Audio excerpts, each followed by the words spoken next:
I know it's not fun to wake up and find your money gone just like that, but America will face its largest financial crisis ever in just 15 years from now, and your income taxes could actually double.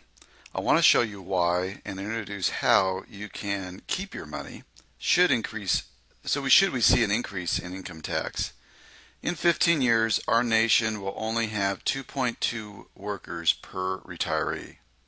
That's because a quarter of our population, known as baby boomers, retire. Now you do the math. Currently, these entitlement counts are at zero. So where's the money to pay for these benefits going to come from? In 1960, there was 5.1 workers to support each Social Security beneficiary, so a small payroll tax was sufficient. And back then, there was no Medicare. Well, those days are gone. This chart woke me up. It's created by David Walker, who served under 3 U.S. presidents as Comptroller General of the United States. That's the nation's chief accountant. This chart was in a movie that he helped produce called IOUSA, which I highly recommend. It shows our nation's history of debt in relation to the GDP. Look in the center and you'll see that until now, our toughest moment was during World War II, when the debt reached 122% of GDP. Of course, the top marginal income tax rate then was 90%. Now look to the far right and see where we're heading. Our unfunded entitlements drive us to an unsustainable debt level that's well over 350% of GDP. Do you really think that we can get there without your income taxes soaring? President Obama recently said, "This is unsustainable. We can't just keep on borrowing from China." We are becoming increasingly reliant on other countries to fund our entitlements. Back in 1990, only 19% of our debt was funded by foreigners. But by 2008, that number has grown to almost half. This has significant political ramifications.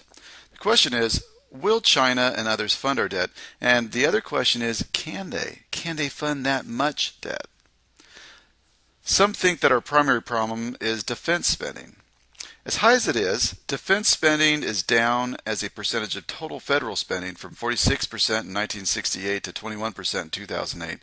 But during that same time period, Medicare and Medicaid spending went from 4% to 20%.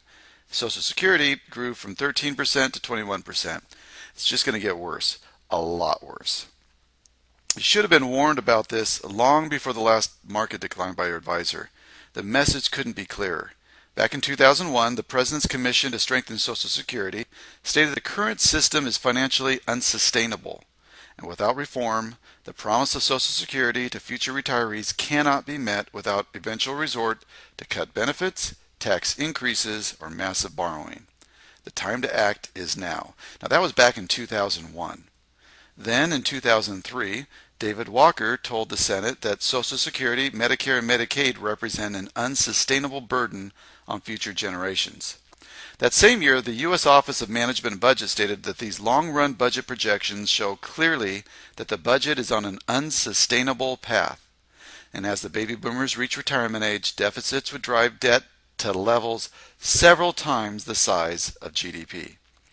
This, by the way, is the same year that our government added Medicare Part D. That's the prescription drug program without any way to fund it.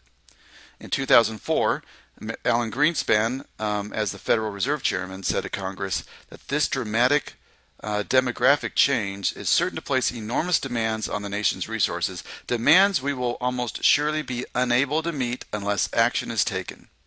Yet with all those warnings, in less than a decade, we've seen our debt and unfunded obligations grow over 300%, from 20 trillion in 2000 to over 63 trillion today. David Walker says that these numbers don't take into account what the Fed has been up to, nor the $5 trillion recently guaranteed by the Treasury to Fannie Mae and Freddie Mac.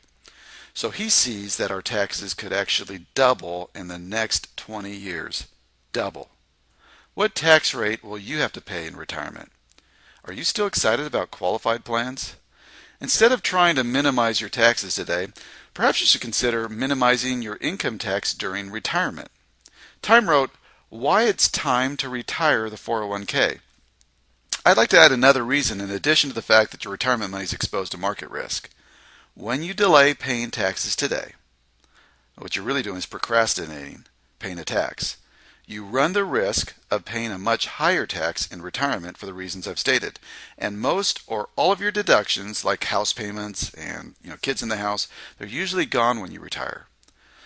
I'm personally frustrated with popular financial personalities, people like Susie Orman, who despite all the warnings we've had, despite the stock market crash, the warnings by the government, they still see no problem with putting future retirement dollars at risk in the market and being fully exposed to taxes in retirement.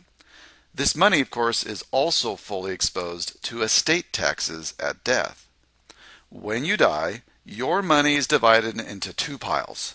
One pile for the government, which gets paid first, and then another pile for your heirs.